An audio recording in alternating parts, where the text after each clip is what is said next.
அனைவருக்கும் அற்புதமான காலை வணக்கம். உங்களின் ஒருவன் பி சுரேஷ்குமார். தினம் ஒரு திருக்குறள்.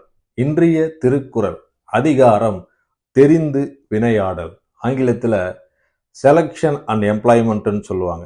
குறள்: அன்பறிவு தேற்றம் அவாவின்மை இன்னாங்கும் நன்கொடையான் கட்டே தெளிவு. குறள் எண் 213.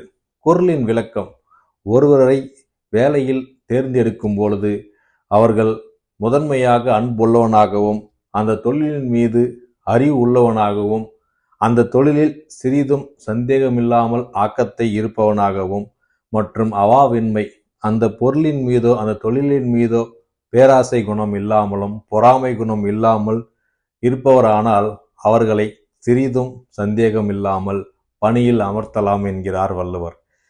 இது இந்த குறள் மூலம் நம்ம யாரோ ஒருவரையும் அவர்களுடைய அலுவலகத்திலோ அவர்களுடைய தொழிலிலோ அவர்களை தேர்ந்தெடுக்கும் போது இந்த நான்கும் பயன்படுத்தி அவர்களை வேலையில் அமர்த்தலாம். முதன்மையாக அந்த தொழில் மீது அன்புள்ளவனாகவும், இரண்டாவதாக அந்த தொழிலின் மீது அறிவு உள்ளவனாகவும், மூன்றாவதாக அவன் செய்கிற தொழிலில் சிறிதும் சந்தேகம் இல்லாமல் அவனுடைய முழு ஆக்கத்தையும் வெளிப்படுத்துவனாக இருப்பவனாகவும், நான்காவதாக அவாவின்மை அவர்கள் எந்த ஒரு பொருளின் மீதும் பணத்தின் மீதும் பேராசை இல்லாமலும் பொறாமை இல்லாமலும் இருப்பவர்களானால் அவர்களை சிறிதும் சந்தேகம் இல்லாமல் வேலையில் அமர்த்தலாம். இக்குறளும் அதை நன்கு அறிந்து செயல்படுத்துவோம். மீண்டும் திருக்குறள்: அன்பறிவு தேற்றம் அவாவின்மை இன்னாங்கும் நன்கொடையான் கட்டே தெளிவு.